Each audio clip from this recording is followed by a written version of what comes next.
Hi, and welcome to episode 6 of Gilded Shadows. So as you see, we're back on the main screen for a couple different reasons. I finally looked into the recommended route order, and apparently we are supposed to start with Ari. I think that's how you say his name. Um, which I was like, okay, that's fine. Let's go with that, even though we haven't met all the boys yet. But apparently I have already missed one interaction with him. And another thing that I had no idea about was that the personality traits that you choose in the beginning aren't just to sort of like customize your character. Apparently there are preferred traits with each guy, which can influence the endings that you get. So we're gonna do a couple things here. Um, we're just gonna do a whole new run. Um, and we're going to pick the recommended traits for Ari, and then we're just going to skip to the first interaction that we initially missed with him. So, okay, so this is brow color. We're gonna go through this really quick because I do not want to spend any more time on this. We've already spent enough time. Okay, so I think for Ari it was cautious, it was stubborn, and analytical. Which I chose 2 out of 3 of those initially. The one that I didn't choose, or rather that doesn't line up with Ari, was the last time I chose emotional. So, okay, and one other thing I did want to do was I want to stick with the given name for MC, which is Morgan. I don't want to add in my own name just because um it just sort of felt a little weird. So we're gonna go with Morgan. Okay. So how do I skip? Okay, so that's tab. Okay. Um,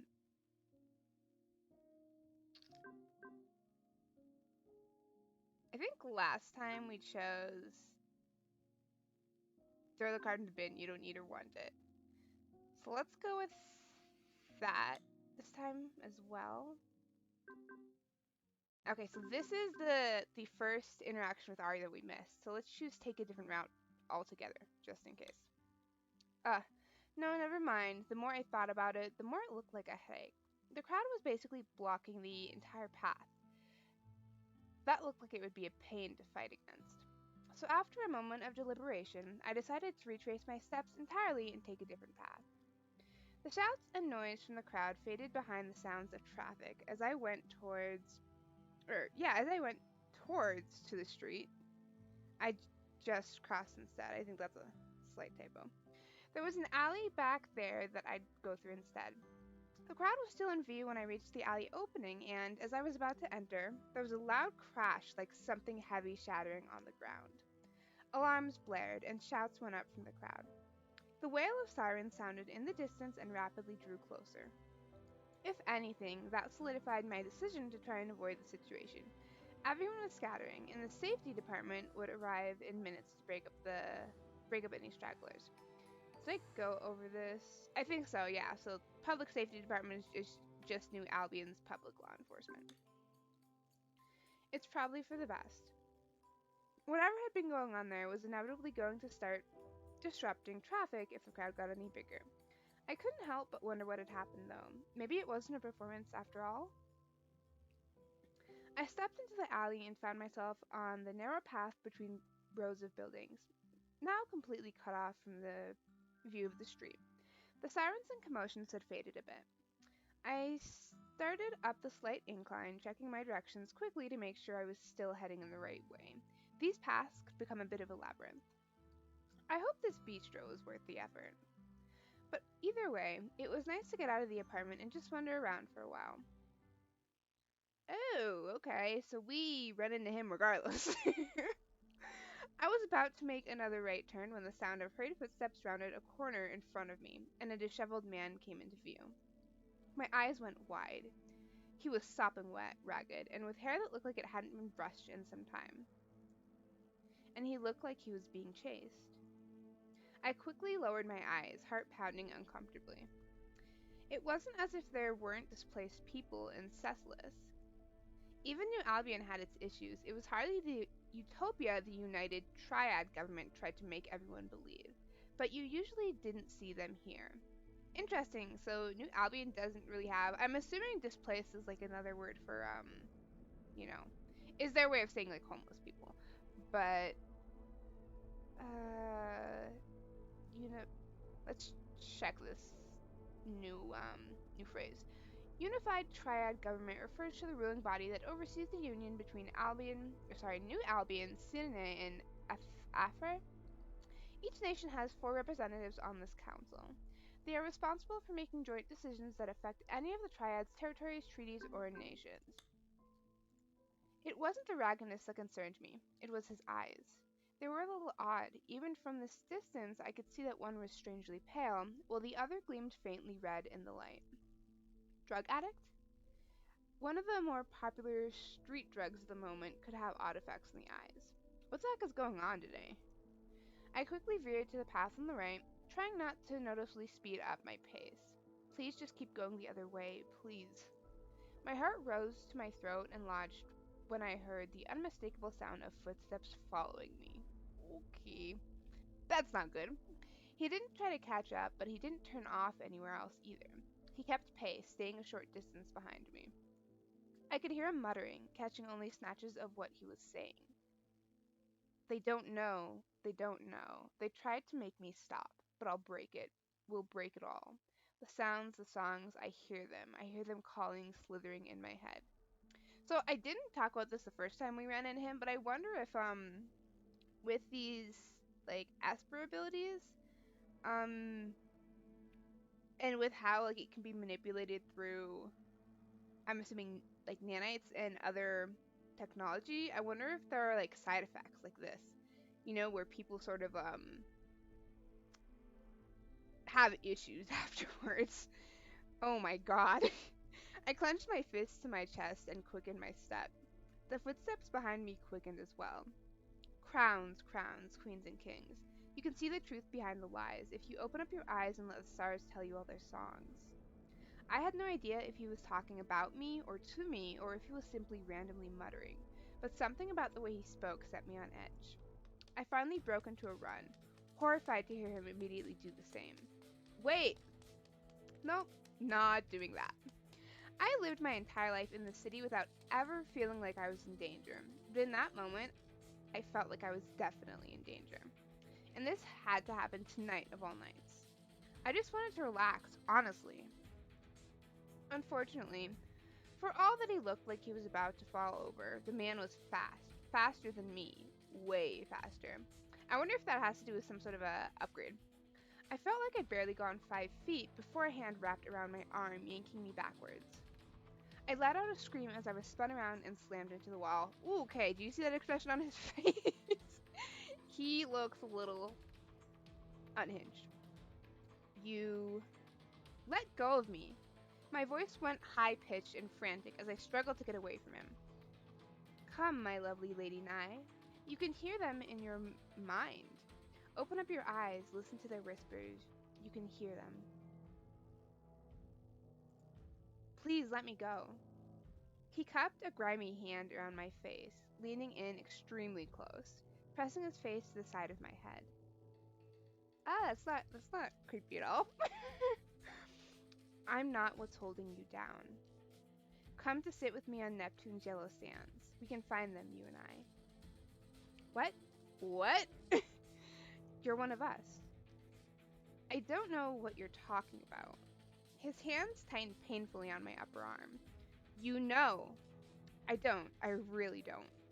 I desperately needed to call for help, but I didn't want to take my eyes off him long enough to place a call with the safety department. That's right, because she can dial, like, in her head. Why does she need to... Does she need to be looking at something else while she dials? I'm confused. I could send an emergency beacon, but the man pulled me back and slammed me against the wall. You can't. Don't call. Oh, okay, he read our minds. Don't call them back. I have to go. They're waiting. All of them. The court is waiting. Okay, who is the court? The court is rumored on the dayside to be a strange cult. Okay. With a near fanatic worship of espers.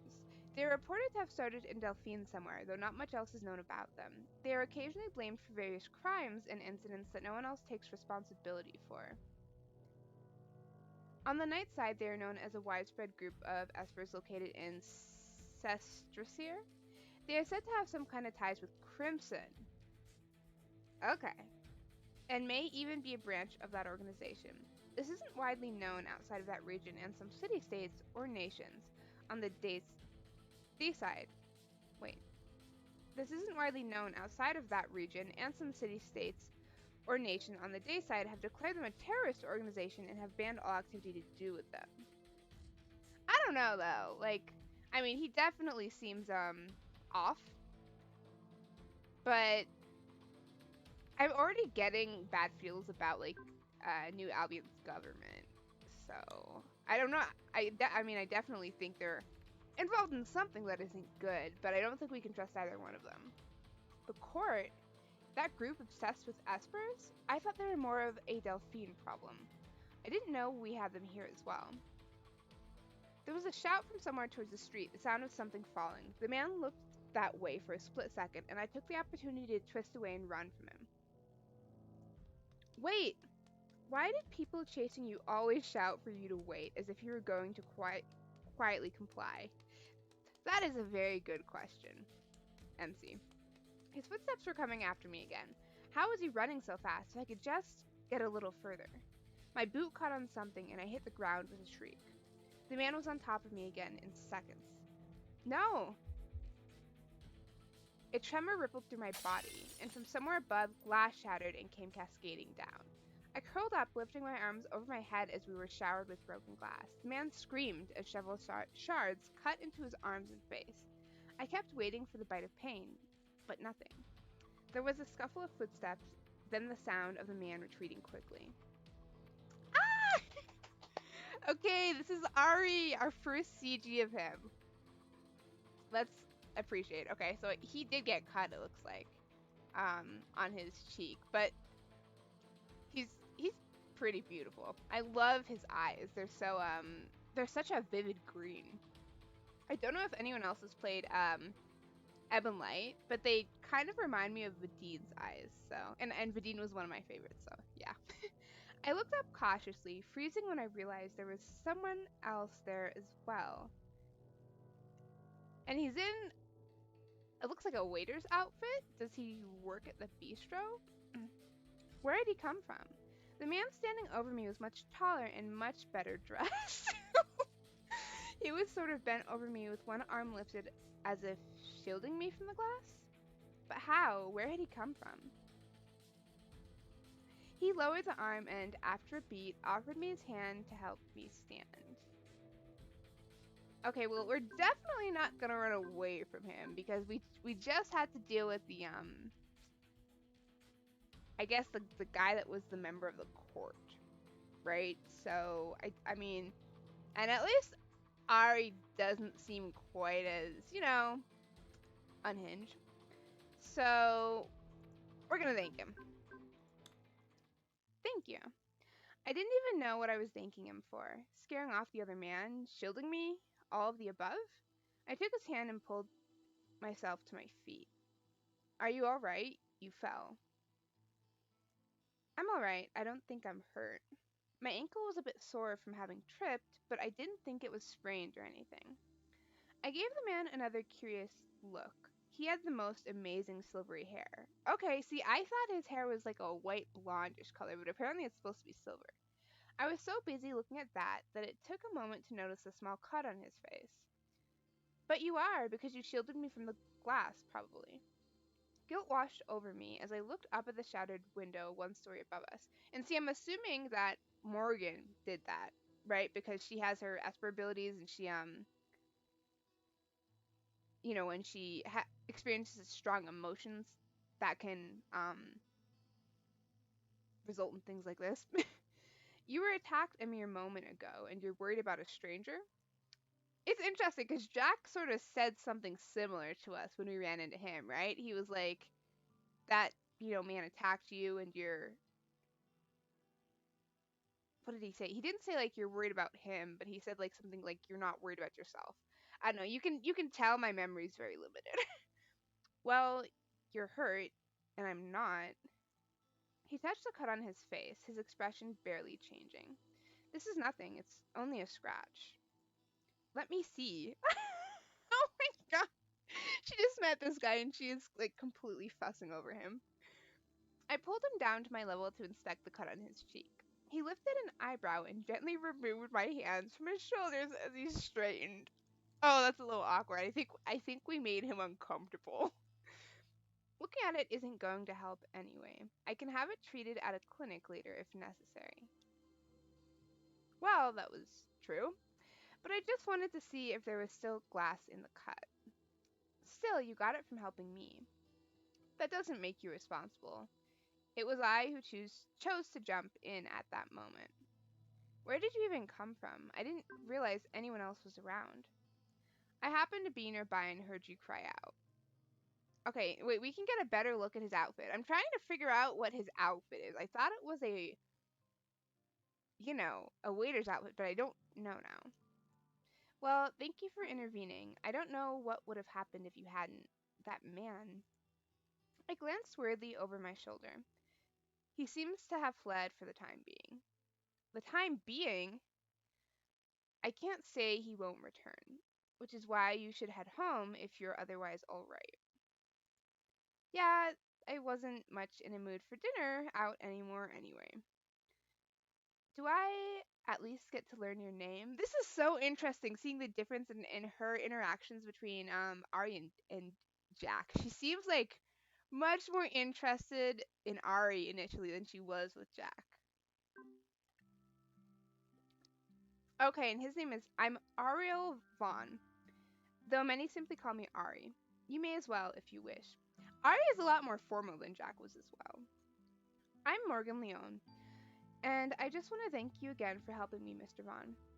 And she's even calling him Mr. Vaughn. That makes the third time you thanked me. Oh, look at the expression on his face. He looks, exhausted with us already. I can thank you as much as I want. He didn't smile at that, but merely cocked an eyebrow as he studied my face. Can you get home all right?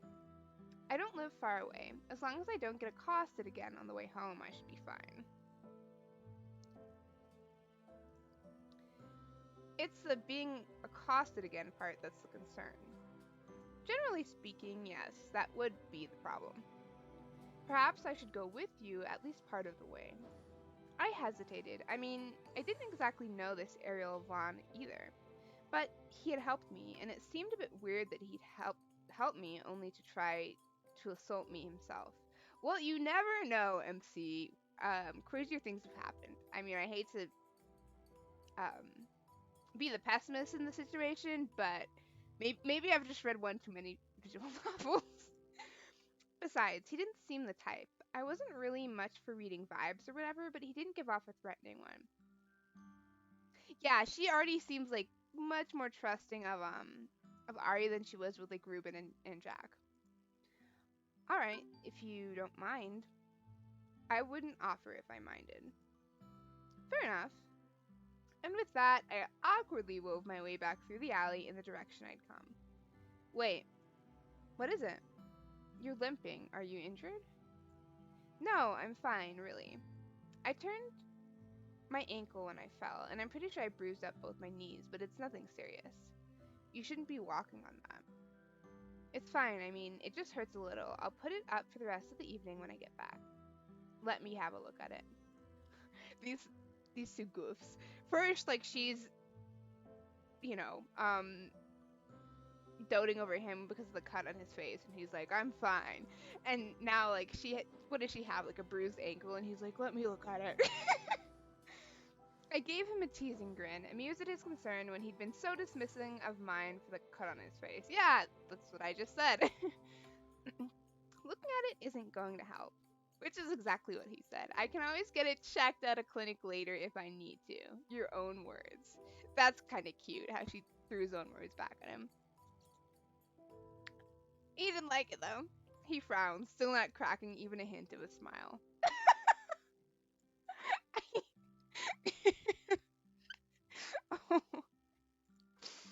If I see that it's swollen, I could try to hail a cab for you instead of walking.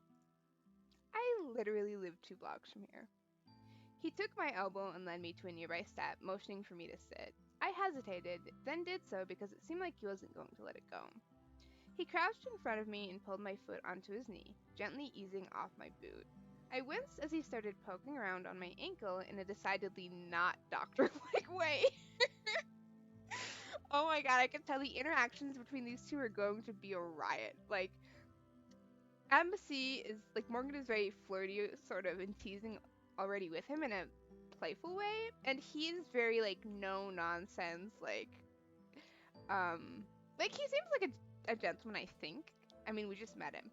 But, like, is not really responding to any of her attempts at flirting. I studied his face as he examined my ankle, amused by the serious expression. Yeah, he seems like the very serious type. My gaze landed on the cut again, which already had a thin line of crusted over blood. Without thinking, I slid my fingers under his jaw, forcing him to look up as I leaned a bit closer just to check if there was any glass to lodge there. Wow, this is moving fast. Fortunately, it didn't look like a bad cut. He'd been right about that, and no shards of glass that I could see, though I wasn't exactly a doctor. She is moving in already. I realized he had completely frozen and was staring at me with eyes that were an amazing shade of gray. I must be colorblind. I thought his hair was blonde and apparently it's white. I thought his eyes were green and apparently they're gray. I don't know. Oh, with little flecks of green. Okay. I suddenly realized what I was doing and instantly released his face. Sorry, the cut doesn't look that bad. Neither does your ankle. I don't believe it's sprained. I told you as much. He looked away as he bent to put my shoe back on. Then he quietly stood and offered his hand again. The awkwardness. Like, I am already feeling the awkwardness in waves. If you're fine walking, you can at least lean on me for support if you need to. Okay, well, we haven't scared him away yet, so there's that. I think I'll be fine. I started to lead the way again, and Ari fell into step beside me. I could feel his eyes on me as if he was making sure I wasn't limping too much. I did my best not to limp at all. So, Mr. Vaughn, what do you do when you're not rescuing women in alleys? She is so feeling him. I think it's so cute. One of my biggest pet peeves is when there is like no reciprocity between like MC and like the love interest. Or when it's, like when it's just one-sided. Like in Changeling, I loved what was his name? Oh my god, this is gonna. He had purple hair. He was a purple-haired sweetheart. Um, Hang on, let me look it up real quick because it's gonna drive me insane. Um, but I loved him. I thought he was such a sweet, sweet boy. But like the chemistry between him and MC was so off. Like he I mean, it was clear from like jump that he really liked her, and um she did not always reciprocate. Like Elliot, that's his name, Elliot. But she like did not reciprocate throughout most of the route, and it really ruined the route for me. So I'm glad that she's already like being very expressive. Not much. Was that so? Did that mean he led a really boring life or a really exciting life? I would venture to say it's the latter. Sounds interesting, I think. We walked in silence until we were back out on the street. There was still a commotion down by the fountain area, but the crowd had dispersed. So, what are we doing in that alley anyway? Sorry, so what were you doing in that alley anyway? You heard the incident down there. He nodded towards the roundabout with the fountain at the end of the block. I heard it. I didn't see what happened. I was trying to go around it. I see. Well, the cause of it was that man. What did Wait, were you chasing him? He wasn't in uniform, so I didn't think he was from the safety department, but I suppose he could have been an investigator instead of an officer. Not exactly. Okay, we can already see that Arya is very evasive, like, with all his answers. What did that mean? It didn't seem like he was going to give any more information than that. Do you think he was, on drugs? His eyes looked a little strange. He was an Esper. Ah, that would probably explain why he was so fast, not to mention strong, but it made the way he had talked to me even more worrisome. I sighed softly. I suppose I should send in a report when I get home. I hope they catch him. He probably should be put somewhere that he can get treatment. I'm sure they've already gotten a clear description of him, whether you send a report or not. There were many witnesses to the incident at the fountain. Is he trying to talk her out of sending a report? Even so, it was easy to say things like Cecilis is a safe city until you were confronted head on by its problems. It didn't take us long to reach my building. Ari stayed with me the entire time despite saying he would only walk me part of the way, though neither of us said much else the rest of the way. I stopped a short way from my door. You didn't have to walk me all the way back. It's fine. Thank you. Don't forget to elevate your ankle, Miss Leon. They're so formal. He's calling her Miss Leon and she's calling him Mr. Vaughn. I won't forget. And you don't forget to properly clean and doctor that cut. I won't. He nodded and turned on his heel, heading back the way we'd come without another word. They are so awkward. He was kind of an odd man, kind, but also sort of quiet and remote. Yeah, and you were like, very assertive. You were very assertive, MC. I watched him for a few minutes before shivering and heading inside, which, by the way, I want to follow that with, I completely support that. And I can tell with Ari's personality, like, he needs someone that's going to be a little more assertive because he's very withdrawn, almost like distant. It was distressing how rapidly this evening went completely to hell. And I'm still hungry, damn it. It looked like I was going to be takeout, or it was going to be takeout for me. Okay, I think we've already seen this part, right? Oh, maybe not. Griffin, where the hell are you? I encountered the target after the incident at the fountain. Oh, okay, so Paladin is Ari. Okay. Figures. Confirmed telekinetic ability. What are next steps? I'll contact Ivory Tower. It's Merlin's call, but I'm pretty sure I saw Jackal lurking. Okay, and we know who Jackal is from the last couple episodes. Gave chase, but he managed to escape. So Crimson is moving in. So I'm guessing Ari and whoever this guy is are part of Endgame, because Endgame and Crimson are like the two competing groups, from what I understand. I doubt that they're the only ones. We need to act soon. Understood. I'll be standing by. Okay, so it seems like all these people are sort of watching MC. I am assuming because of her Asper abilities, because they want to recruit her. Okay, and oh, I tried to skip that, but we have new dialogue. The way that window shattered. I rolled over trying to find a comfortable spot to no avail. Cross-referenced Shakespeare and Neptune's yellow sands. Information flitted through my head, and a soft ping alerted me that the search had found something. Transfer to display.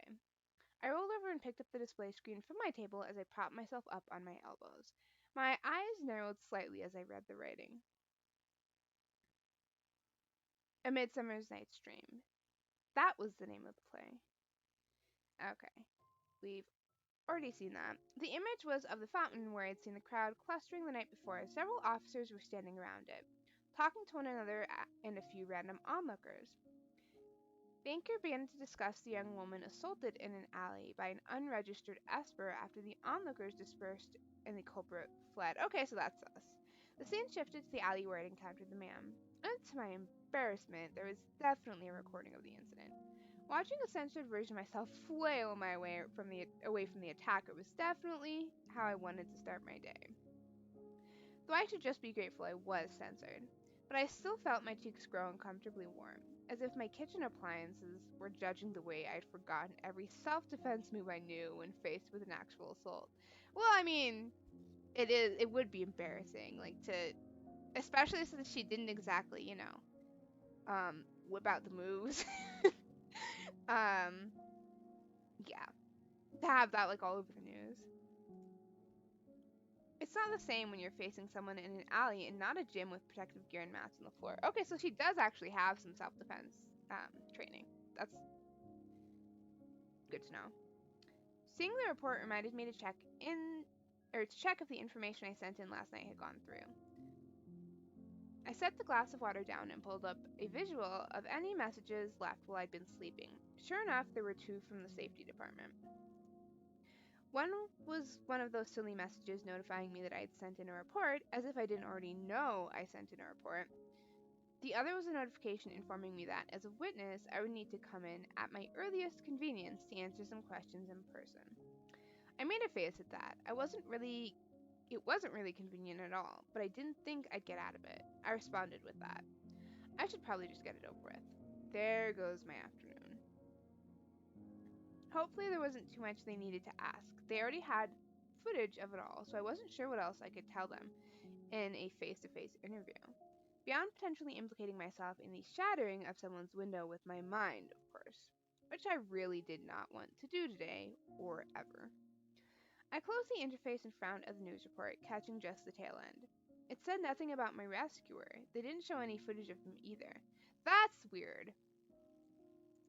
And why didn't they discuss that my attacker was an Esper? Perhaps that man, Ari, was mistaken? I hope not, because then the shattered window would be much more difficult to explain. And I didn't want to have to lie about that. For the time being, they were pinning it all on drug use and suggesting there was evidence of another small crime ring in the city related to Crimson. Then again, they would pin everything on Crimson if they could. They insisted every crime in Delphine had its roots in Crimson, and the organization allegedly had its claws pretty deep in New Albion as well. See, but this is what makes me suspicious of their government, right? Because they're pinning everything on Crimson. When we didn't even run into Jack, who is, from what I can tell, a member of Crimson. We ran into Ari, who I think is with Endgame. So yeah, the whole thing just makes me suspicious. But I guess it would be up to the criminal division of the safety department. Everything on the news was speculation. I wasn't looking forward to answering their questions at all. Hopefully, one interview was all they would need. It wasn't like anything terrible had happened to me. Okay. I didn't want to reveal that I could have been responsible for that window shattering like that.